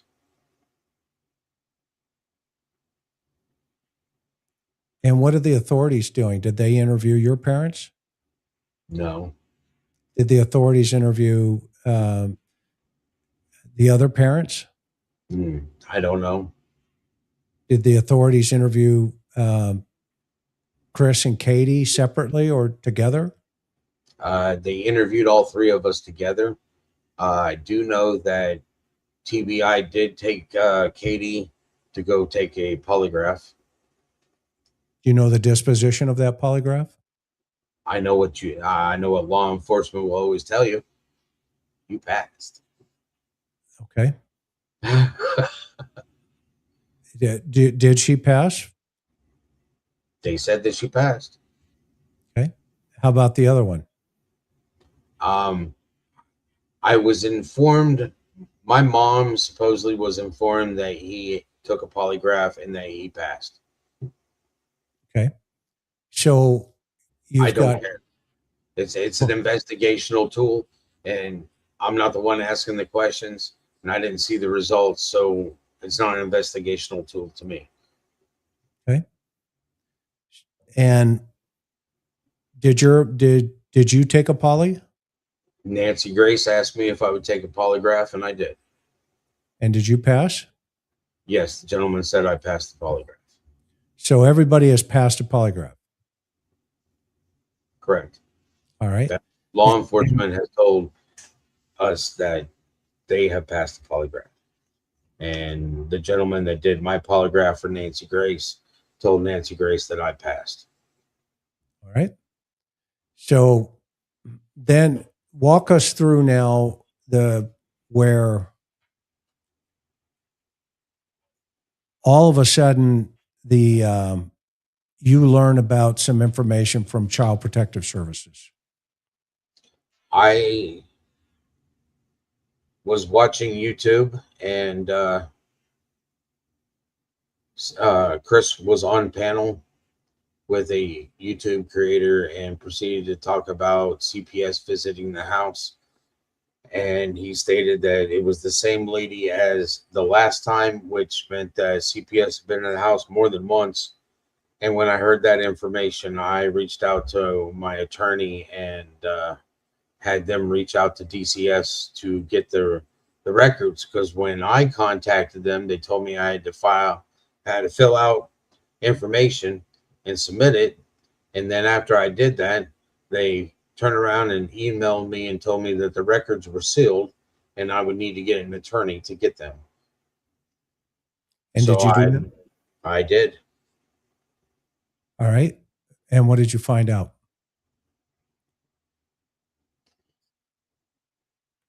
That they had him up for Title IV. DCS did. What's that? Non-custodial care or foster home. So was the state of Tennessee Department of Child Services about ready to take your son out of that home? Is that what you're saying? That's what I'm saying. And then they closed the case for some reason. And then he went missing. And why did they close the case? Do we know? Nope. All right. And how long of a track record here up until before the case was closed do those records show that they were investigating the welfare of your child? 2022. Since 2022. And he goes missing, obviously, in 2024. So for 2 years. And do you have those records? I do. And those records, what do they show? A pattern of, if anything? I'm not DCS. DCS contacted my attorney after I got him and advised that I'm not allowed to talk about them. Okay. So what I can talk about is in the filings that we just filed, the 2 lawsuits. Let's talk about that. Talk about that. And it states in there that Sebastian was scared of his stepfather, and the only place he felt safe was at my house. All right. And there was multiple reports. One of the DCS people in their report, in their notes, stated that they overheard Christopher Proudfoot stating that he hated my son and he wished he would die. And the DCS put that in the report from what they heard from the neighbor. So is this in the Department of Child Services reports? Yes. That you have read? Yes. All right. What else? It's really the only few things that I can talk about the DCS reports. I mean, they had him up for non-custodial, which I'm non-custodial, or foster care, and seeing how they hadn't even contacted me at all. It kind of makes me wonder what they were going to do with my son. And then they closed it, and I was never made aware. And there was a lot of other organizations involved with it, including Sumner County Sheriff's Office were involved with the DCS reports. Do they have records on file through the CAD system of calls for service in relationship to Sebastian? Can't get any of that information. They won't release it, or you can't get it? I can't get it. Is your attorney seeking that information? I would probably assume that he is, but I don't want to. That's his wheelhouse. Got it. Anything else from the Tennessee Department of Child Services? So for two years prior, they opened up the case again because he went missing.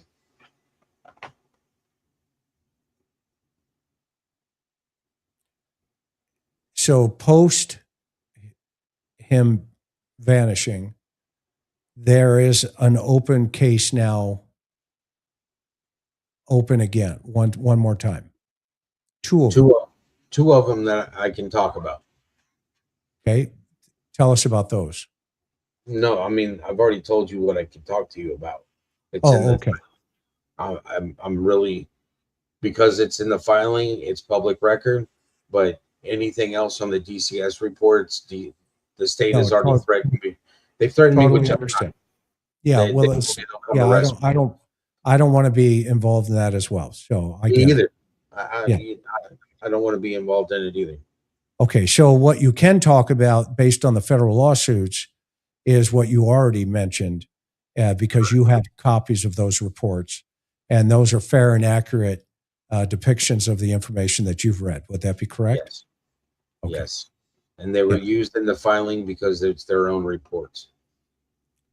Okay, so looking back at the earliest hours and the days of this investigation, what specific actions or decisions do you feel most hindered the chance of finding Sebastian quickly?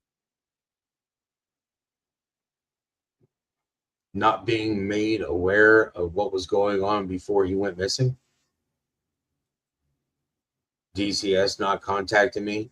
Sumner County not contacting me. I mean, he's reported missing. There's law enforcement already at the house by the time I get there. Why is it that nobody bothered to call my work? You know, your child goes missing, and you're not married to his father. Wouldn't you want to reach out and see if I came and got him or something? You know, but yet Chris 911's me because they know I'm at work.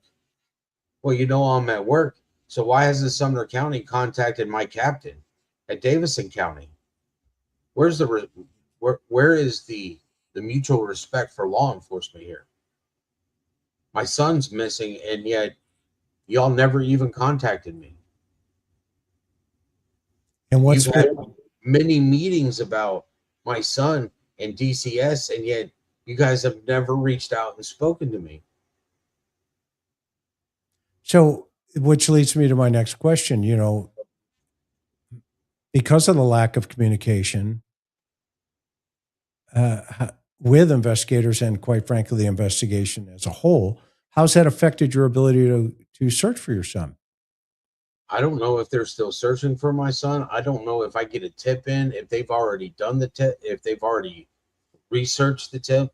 I don't even know if they're tracking down the tips.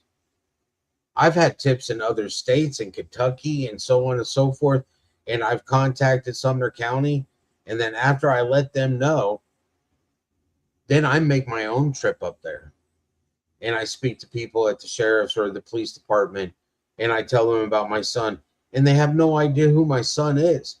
But yet I've already let Sumner County know, so why haven't they been on the phone reaching up here to talk to a law enforcement agency?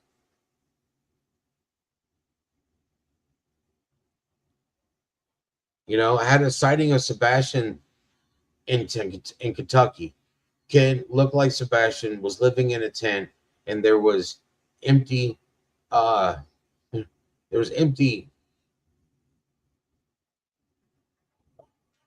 I'm trying to remember Vienna sausages. Sebastian likes Vienna sausages, and there's empty cans of Vienna sausages around this tent. Well, I hadn't told anybody that he liked Vienna sausage, but there's somebody that looks like Sebastian living in the corner of this guy's property in a tent, and there's Vienna sausage cans everywhere. And I tell Sumner County, and they never go up there. They never go to investigate. Did they send the FBI or TBI? Nope. No, I literally had to have I literally had to have my PI go up there because, you know, people were asking me at that, you know, just drive up there. Well, I don't want to drive up there and be collecting evidence. I don't want to be anywhere near evidence. Right. Because fruit of the forbidden tree, not to mention the last thing I want is them to go, well, you know, you got your DNA on this can and your son's DNA is on this can. And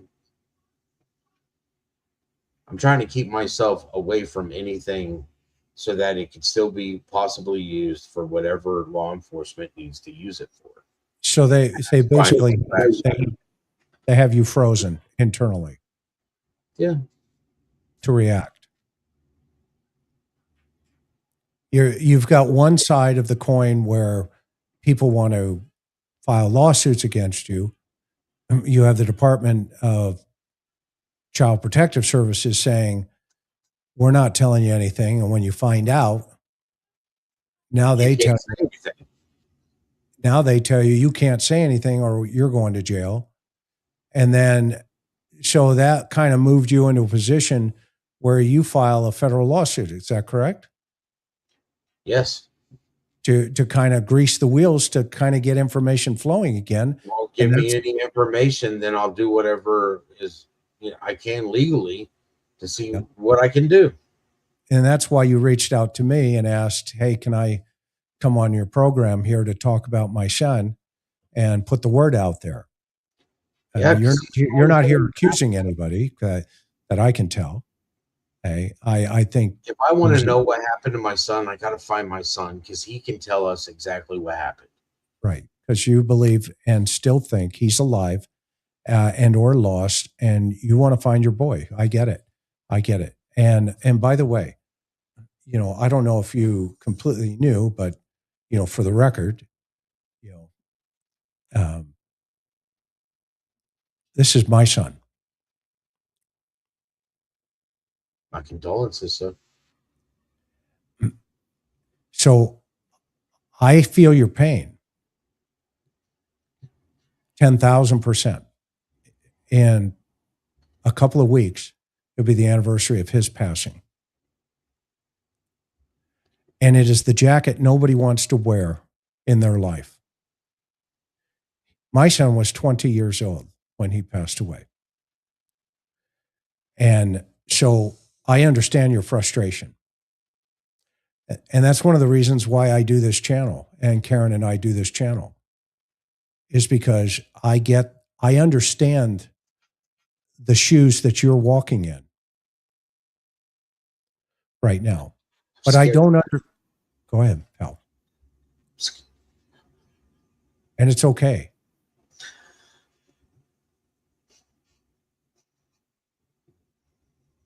I'm scared of having to do that. That's why I don't want to think about it. Like I said, my condolences. I'm sorry. It's okay. I didn't want to upset. I didn't show you to upset you, that picture, but I wanted you to know that it's back here though. It's always I see everybody. They're like I read chats sometimes, and people in other chats and stuff. They're like, I see people and they're heartless. They're like, I don't think he's alive. Well, there's nothing that says that he's deceased. So I have to literally let God have it and pray that he keeps him safe and just stay the course to find my son. And that's right. And the universe is on schedule, and God's hand is in all things that we do. Don't forget that. He's all around us. He hears us when we speak to him. Okay. But it's on God's time, not our time. It is on his time. Exactly. It is his timing. And what that means, You won't make any sense of it, my friend, ever. All right. You know, it So, doesn't make but sense I anyways. will tell you this: if you want to throw rocks at 3 o'clock in the morning, like you have many times called me, you just call me, and I'll I pick up mean, the when phone. I texted you, I didn't even realize what time it is. People ask me Oh, what I my don't sleep care. schedule is, and I it's don't like care, my sleep schedule is a missing child sleep schedule. All Seth. I right. don't care. You know what? If you feel so moved, then I feel honored. I will never ever get tired of talking about Sebastian ever. And if you want to talk about him at 3 in the morning, I I'm I'm your friend. It's not a problem. Okay? It's not a problem. I But appreciate I it. wanted you to recognize in totality that I come at this from authenticity. And that's why I'm on YouTube. One of the reasons I'm here. A lot of people don't know, and I don't blast it off to a lot of things and a lot of people. And we both get hate, right? Haters are going to hate, but that's okay. For the day when if it wasn't for haters, I wouldn't have fans, and you know. But it's I don't You, know. the Lord moves in many, many ways, and sometimes we don't understand it. I certainly don't, and I certainly won't try. It's But I not can meant tell. for us to understand. No, it doesn't. But with his autism, right, and other conditions, that makes him particularly vulnerable as a whole. Okay, and how do those factors, how have they been shaping the way you and how you want others to approach him or look for him, you know, with your belief system that he's out there? If you see him, you got to say his name. Say his name. If you think it's Sebastian, say his name. Say Sebastian. You know, if obviously if it is, he's going to turn around and look at you, and then you get a full facial, identification, and then you'd be like, "Hey, have you talked to your dad?" You know, depending on the response you get, call 911. If he turns around and someone's, no, you got to go do this. Obviously, that's probably, call 911 and tell them, listen, I think I just saw Sebastian Rogers. He's on the FBI's kidnapping and most wanted missing list. You know, right here at this address. I just saw him like 3 minutes ago. I said his name. He turned around and looked, and somebody, something. I need people. I need people to look for my son. I need people to help me find him. And you tell everybody about your YouTube channel and any way that they can help. How can they connect with you one on one? I know there's a lot of great YouTube channels out there. I mean, I can't praise these other channels enough. On the like the Mob Crew. I mean that guy is amazing. His name is Chris too. I think. You Yeah, I know, have his phone number too. he's a good guy, and they've got there and others. And forgive me if I'm not mentioning all of them. I don't. I just want to let everybody know that there's more than one resources that are helping you, and that you can use the help all you can. Um, I'm hoping that the public right now, the message uh, to the public is clear. This young man has been missing for 2.5 years. What message do you want the public to hear specifically from you as dad? What do you want them to hear, and what would you want to say to Sebastian directly if he's listening even tonight? Son, I love you. I just need you to call me, and I will, whatever it takes, I will get there to get you. If I have to call in, a 15-man squad, I will do it.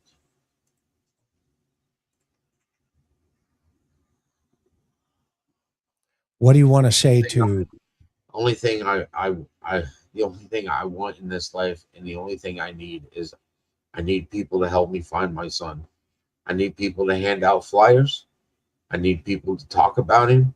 When you're handing out flyers, I mean, talk about my son's smile. It's the first thing you see. He loves animals. He's not one of those type of people that would hurt an animal. You know, he's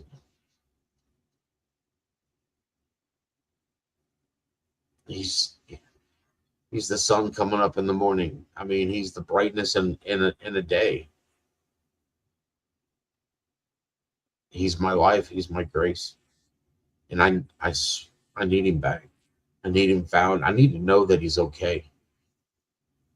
What do you want to ask the authorities tonight? Talking about Sumner County, Anybody? I'd ask the authorities to do the same thing. You know, keep an eye out for my son. You might be driving down the road and, you know, swinging into McDonald's or Chick-fil-A, and, you know, maybe he's there.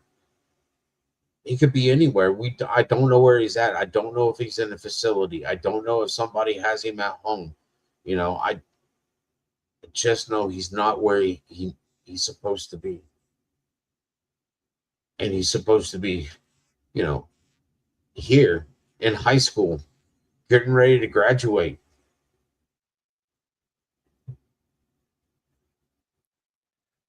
Wow.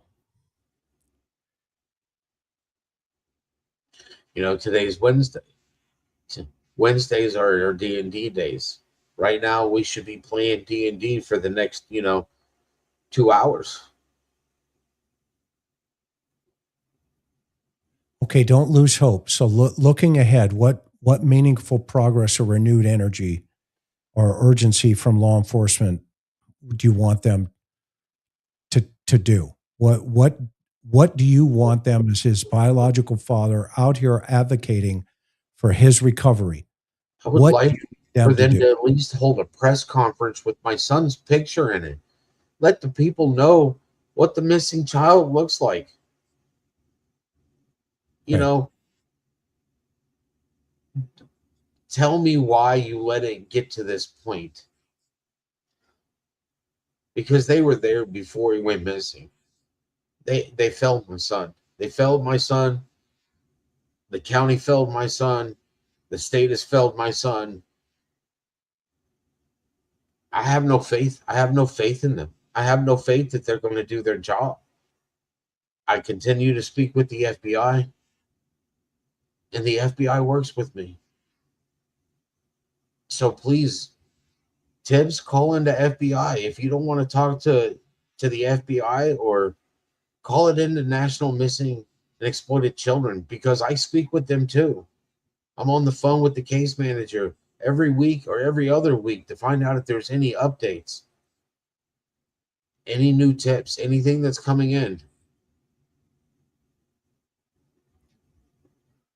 Is there anything I haven't asked you or that we haven't discussed that you feel is important that we should Sebastian, have if you said? see this, if you get to watch this, understand that I am looking for you. I have not stopped. I don't know where you're at, and I'm coming to find you. And I won't stop until I do find you, son. And I'll move Earth. I will move Earth to get to you.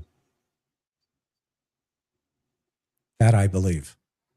I believe 1,000%. All right, we're going to do this. I'm going to make a commitment to you that I'm going to stay on this from this platform, and you and I are going to work through this, whatever that means. I know a lot of people don't know, but we have talked many times behind the scenes.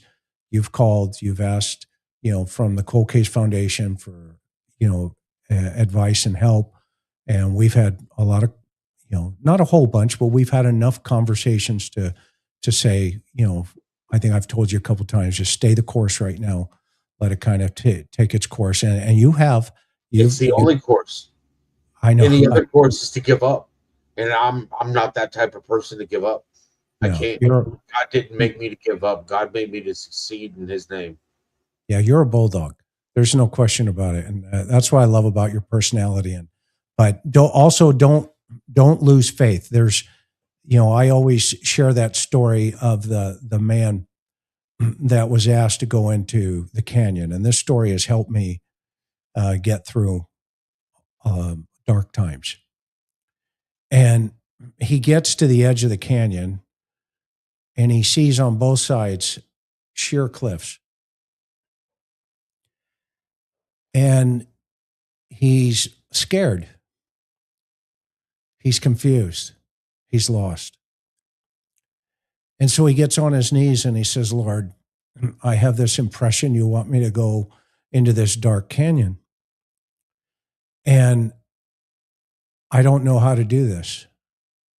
I need your help.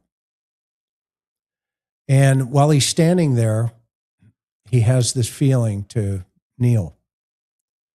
And as he kneels down, this angel appears to him and says, the Lord has heard your prayer. I'm here to help you. Just go ahead and walk into the canyon.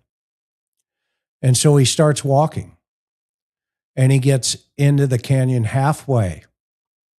And there is a gigantic boulder from one end of the cliff to the other end, sheer side to side, extremely high. And he stops and he's confused again. And he kneels again and he said, Lord, you told me to start walking. I've obeyed. And that same angel appears and says, I have a message. The Lord has seen your walk. Now he's going to ask you to push. And the angel leaves. So the man starts pushing on the rock, this boulder. A month goes by, 2 months, 6 months, a year, 2 years, 3 years. And he's exhausted, mentally, physically, spiritually, emotionally. He's exhausted. And he drops this time from exhaustion. And he yells out, Lord, I need your help. And that same angel appears and says, I'm here to help you on behalf of one who loves you. Let me see your arms. And he shows him these biceps. He says, let me see your back. And he shows him these, that he's chiseled. And then he points. Do you see that divot in the rock? He says, yes. He said, put your foot in it. Do you see that? He says, yes. Grab it. And next thing you know it, he's climbing on top of the rock. And he drops from exhaustion again. But this time, the Savior appears. And he says, well done, thy good and faithful servant. I asked you to push the rock. I did not tell you to move it.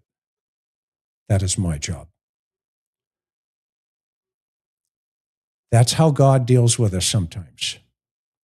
We're asked to push rocks that are well beyond our capacity, but we don't understand the strength that's being built underneath it.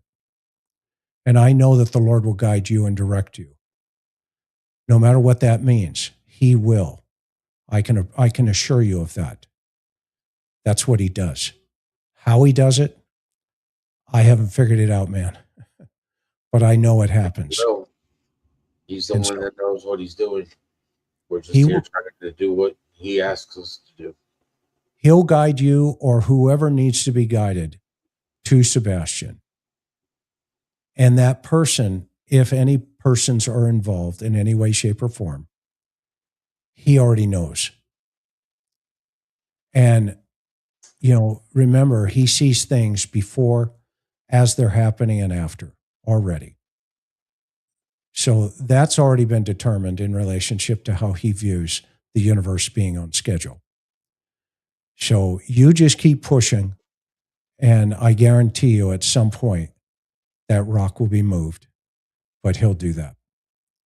So will you come back? If I ask you, will you come back in and we'll pick up this conversation? Because I think there's going to be progress coming. Yeah. I really do. Okay. I'm willing to talk about my son until I find him, and then after I find him, I'm kind of I've been done with YouTube, but after I find him, I got right now I'm working at almost 3 years trying to catch up on time. I'll never catch up on it, but I want to You have find a lot of love. You have a lot of love out there, Seth. A lot of people really care about you and your son, and so just remember that. Don't let it get you to the place where you don't realize how much love you have out there for you, okay, and your family. I appreciate that, sir. All right, bud. So just call at any time or text. I'll fire one off at you, and I appreciate always your patience, okay? Thank you, sir. All right, bud. Thank you so much for being here. I'm going to wrap it up at this end. Yes, sir. Thanks. All right, have a great night. Wow. What about you guys? Holy cow. Man. I see there's a lot of messages and stuff over here, but would it be okay if I thank you all for just being here and just everything that you've put out here tonight? Let's see here. Let me go see if I can pull the major questions up. And thank you guys so much for being here to support him and his family. There's just so much. You can see the weight that he's carrying. Nobody has reached out other than Seth to the Cold Case Foundation, and we I don't know. I have to talk to some people, but there's not much we can do right now with what's taking place on the other side with the authorities and stuff. But that man is a good man, and he needs your support. So anyway, the only thing we ever ask again here at this channel for interviews like this, thank you so much for your patience and your understanding. For sure. I know there was a lot going on today with the shooting in Pima County. I saw that. I also reached out to some of my sources, and they said it's not related in any way, shape, or form to Nancy Guthrie. So I didn't even cover it because I knew it wasn't going to go down that way. But that said, thank you again for being here tonight. Continue to pray for one another, for all of our first responders out there, and of course our military, our doctors, our nurses, all of those that take care of in service positions. Thank you so much for being here this evening, and I'll run a couple extra songs and make sure that I put your chats and stuff up as we're going through this evening. But continue to take care of each other and keep him in your prayers, and keep Sebastian in your prayers. Aloha, everybody. Biaka mai, and I will see you on the next one. Take care.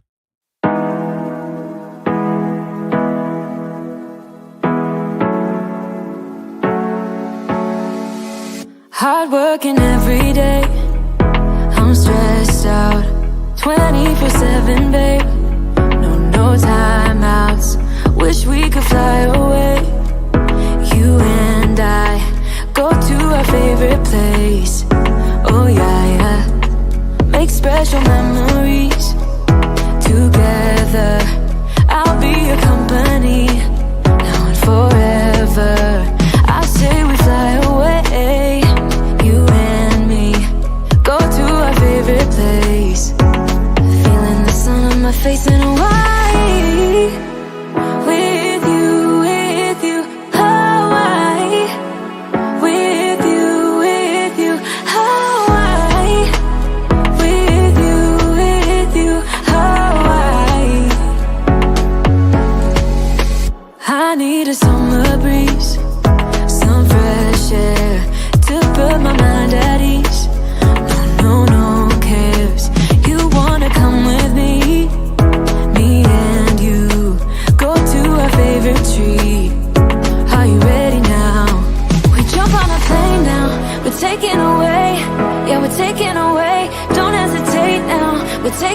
away. Yeah, we're taking away. We'll never come down. We're going away. Yeah, we're going away. You and me. Feeling the sun on my face in a while.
It's always been you, Jesus. It's always been you, Emmanuel.